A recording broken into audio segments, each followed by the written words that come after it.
കഴിഞ്ഞ ദിവസം വധശിക്ഷയുടെയും അതുപോലെ തന്നെ ഇരട്ട ജീവപര്യന്തം അതുപോലെ മരണം വരെ ജയിൽവാസം തുടങ്ങിയ ശിക്ഷാവിധികളുടെയും കോളിളക്കമായിരുന്നു. ഇന്ത്യ മുഴുവൻ തന്നെ പശ്ചിമ ബംഗാളിൽ നടന്ന കൊലക്കേസിൽ ഡോക്ടറെ പീഡിപ്പിച്ചു കൊന്ന കൊലക്കേസിലെ പ്രതിക്ക്, അതുപോലെ തന്നെ തിരുവനന്തപുരത്ത് പാറശാല ഷാരോൺ രാജ് വധക്കേസിലെ പ്രതിക്ക്, അങ്ങനെ പല നിർണായകമായ കോടതി വിധികളും കഴിഞ്ഞ ദിവസം സംഭവിച്ചു. പക്ഷേ അതിനകത്ത് ഏറ്റവും എടുത്തു പറയേണ്ട ഒരു സവിശേഷമായ കാര്യം പറയാനാണ് ഞാനിത് ഇപ്പോൾ നിങ്ങളോട് ഇങ്ങനെ ഒരു കാര്യം പറയാൻ വേണ്ടി മാത്രമാണ് ഈ വാർത്ത അവതരിപ്പിക്കുന്നത്. ഒന്ന് ഈ ജഡ്ജിമാർ വധശിക്ഷ വിധിച്ച ശേഷം മേശപ്പുറത്ത് അവരുടെ പേനയുടെ നിബ്ബ് കുത്തി ഒടിക്കുന്നത് കണ്ടിട്ടുണ്ടോ? അങ്ങനെ നിബ്ബ് കുത്തി ഒടിക്കും. അതെന്തിനാണ് എന്നൊരു കൗതുകം കൊണ്ട് അന്വേഷിച്ചപ്പോഴാണ് മനസ്സിലാക്കാൻ കഴിഞ്ഞത്. ഈ വധശിക്ഷ എന്ന് പറയുന്നത് ഒരാളുടെ ജീവൻ എടുക്കുന്ന ഉത്തരവാണ്.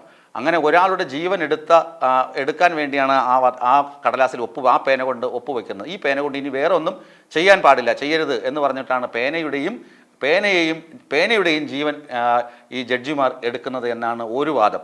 മറ്റൊന്ന്, ഇങ്ങനൊരു വധശിക്ഷ വിധിച്ച പേനയാണല്ലോ, ഇനി അതുകൊണ്ട് ഈ ഉത്തരവ് ഇനി ഞാൻ പുനഃപരിശോധിക്കില്ല എന്നതിൻ്റെ സൂചനയായിട്ടാണ് നിബ്ബ് കുത്തി ഒടിക്കുന്നതെന്നും ഒരു അഭിപ്രായമുണ്ട്. ഏതായാലും ജഡ്ജിമാർ വധശിക്ഷ പ്രഖ്യാപിച്ച ശേഷം നിരവധി തവണ കേരളത്തിൽ തന്നെ അനുഭവമുണ്ട് ഇങ്ങനെ നിബ്ബ് കുത്തിയൊടിച്ചതെന്ന്. KT ജയകൃഷ്ണൻ മാസ്റ്റർ അറിയാമല്ലോ, RSS പ്രവർത്തകനായിരുന്നു, യുവമോർച്ചയുടെ സംസ്ഥാന പ്രസിഡന്റായിരുന്നു. അദ്ദേഹത്തിൻ്റെ സ്കൂൾ വിദ്യാർത്ഥികളുടെ മുന്നിൽ വെച്ച് പട്ടാപ്പകൽ ഈ അക്രമികൾ വെട്ടി കൊലപ്പെടുത്തി. അതിൽ 5 പ്രതികൾക്ക് അന്ന് വധശിക്ഷ വിധിച്ചു. 2003 ഓഗസ്റ്റിലായിരുന്നു ആ വധശിക്ഷ കോടതി വിധിച്ചത്. ആ വിധിച്ച KK ചന്ദ്രദാസ് എന്ന ജഡ്ജിയാണ്, അതായത് സെഷൻസ് ജഡ്ജി, തലശ്ശേരി കോടതിയിലെ സെഷൻസ് ജഡ്ജിയായിരുന്ന അഡീഷണൽ സെഷൻസ് ജഡ്ജിയായിരുന്ന KK ചന്ദ്രദാസാണ് 5 പേർക്കും വധശിക്ഷ വിധിച്ചത്. വധശിക്ഷ വിധിച്ച ശേഷം അദ്ദേഹത്തിൻ്റെ പേനയുടെ നിബ്ബ് മുന മേശപ്പുറത്ത് കുത്തി ഒടിക്കുന്നത് ആളുകളുടെ ശ്രദ്ധയിൽപ്പെട്ടിരുന്നു. അത് അന്ന് വാർത്തയൊക്കെ ആയിരുന്നു. അതുപോലെ തന്നെ ആലുവയിലെ അതിഥി തൊഴിലാളിയുടെ മകൾ 5 വയസ്സുകാരിയെ തട്ടിക്കൊണ്ടുപോയി പീഡിപ്പിച്ചു എന്നൊരു ബീഹാർ സ്വദേശി ഉണ്ടല്ലോ.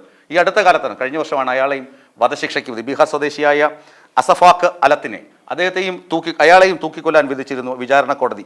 ആ വിചാരണ കോടതി ജഡ്ജി K സോമനാണ് ഈ തൂക്കിക്കൊല്ലാൻ വിധിച്ചത്. 2024 നവംബറിനാണ് ബീഹാർ സ്വദേശി അസഫാഖ് അലത്തെ വധശിക്ഷയ്ക്ക് വിധിച്ചുകൊണ്ട് ജഡ്ജി K സോമൻ്റെ ഉത്തരവ് ഉണ്ടായത്. അദ്ദേഹവും പേനയുടെ നിബ്ബ് ഒടിച്ച ശേഷം അത് ജീവനക്കാർക്ക് കൊടുക്കുകയാണ് ഉണ്ടായത്.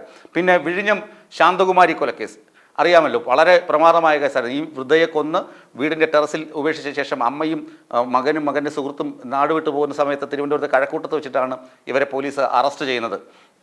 അപ്പോൾ ഈ ശാന്തകുമാരി വധക്കേസ് നെയ്യാറ്റിൻകര അഡീഷണൽ സെഷൻസ് കോടതിയിലാണ് വിചാരണ നടന്നത്. വളരെ വേഗം തന്നെ അതിൽ വിധിയുണ്ടായി. ശാന്തകുമാരി, മകൻ്റെ സുഹൃത്ത്, ഇവരെ 3 പേരെയും വധശിക്ഷയ്ക്ക് വിധിച്ചു.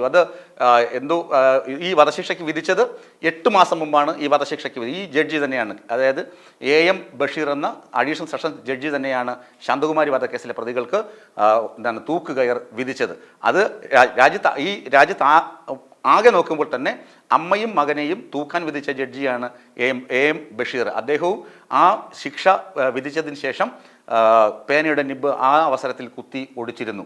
പിന്നെ കഴിഞ്ഞ ദിവസം ഗ്രീഷ്മയ്ക്ക് വധശിക്ഷ വിധിച്ചപ്പോൾ ആ വധശിക്ഷ വിധി ശരിയായിരുന്നില്ല, ഇത് കോടതിയിൽ മേൽക്കോടതികളിൽ ഈ ശിക്ഷ നിലനിൽക്കില്ല, ഇത് അപൂർവമായിരുന്നില്ല എന്നൊക്കെ പറഞ്ഞ് രംഗത്ത് വന്ന മുൻ ജസ്റ്റിസ് B കമാൽ പാഷ, അദ്ദേഹം 13 കൊലക്കേസുകളിലായി വിചാരണയൊക്കെ പൂർത്തിയായപ്പോൾ 14 പേർക്കാണ് തൂക്കുകയർ വിധിച്ചത്. ആലോചിച്ച് നോക്കുക, അദ്ദേഹം വധശിക്ഷ വിധിക്കാത്ത ജഡ്ജിയല്ല.